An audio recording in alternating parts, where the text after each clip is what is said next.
Hi everyone, my name is Triona Pope, and today I'm going to talk about the powerful tools of direct democracy in Arizona, the initiative and the referendum. These processes give everyday citizens the power to shape laws directly, without having to wait on lawmakers to act. Arizona is actually one of the few states that has built these tools right into its constitution, thanks to the influence of the progressive era when people were demanding more say in government decisions. Let's dive into what these terms mean, how they work, and why they matter. First, let's break down what each of these terms means. An initiative is a process where citizens can propose a new law or a constitutional amendment. If enough voters sign a petition supporting the idea, it gets added to the ballot so the public can vote on it. A referendum is a process that lets voters approve or reject a law that has already been passed by the Arizona legislature. There are two types: a legislative referendum, which is sent to the ballot by lawmakers, usually for big changes like constitutional amendments, or a popular referendum, which is started by the people when they disagree with a new law and want to challenge it through a public vote. So, how do these actually get on the ballot? For an initiative, here's how it works. Citizens come up with an idea for a law or amendment and write it out.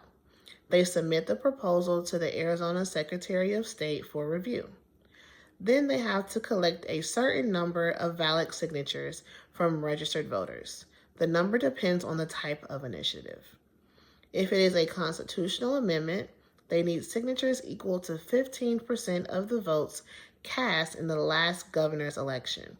If it's a new law, not an amendment, they need 10%.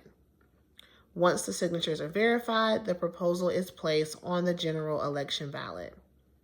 For a popular referendum, it can only happen after the state legislature passes a law.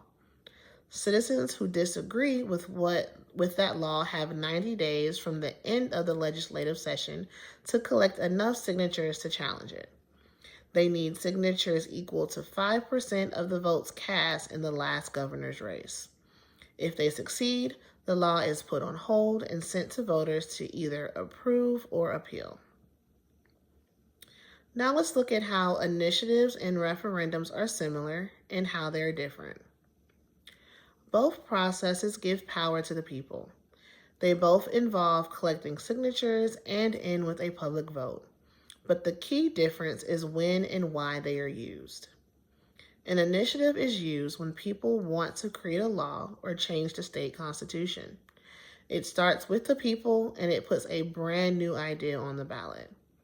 A referendum is used when people want to challenge a law that's already been passed. It starts with a law the legislator has approved, and it gives voters the chance to say yes or no to keeping the law. So simply put, initiatives create laws, referendums approve or repeal existing laws. So let's talk about the strengths and weaknesses of these tools. So pros: they give everyday people a direct voice in the lawmaking process. They make it easier to bring attention to issues that lawmakers might ignore. They help keep elected officials accountable because voters can act if they don't agree with the new laws. Cons: these processes can be expensive and complicated, especially when collecting signatures across the state.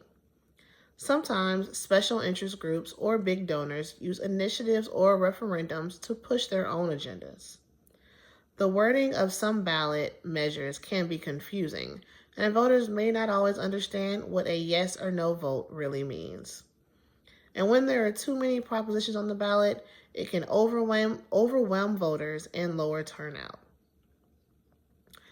So, these tools are at the core of what we call direct democracy, where the people don't just elect leaders, they also help make the laws. The Arizona Constitution gives its citizens these rights on purpose. It reflects the belief that the government should be by the people and for the people. Instead of relying only on representatives, Arizona voters can step in and make changes themselves. This is very different from the U.S. Constitution, which doesn't have any initiative or referendum process. So in Arizona, citizens have more direct power, and that is a big deal. In closing, Arizona's initiative and referendum processes give people the chance to be directly involved in shaping their government. Whether it's creating a new law through an initiative or challenging a law through a referendum, both tools let voters take charge.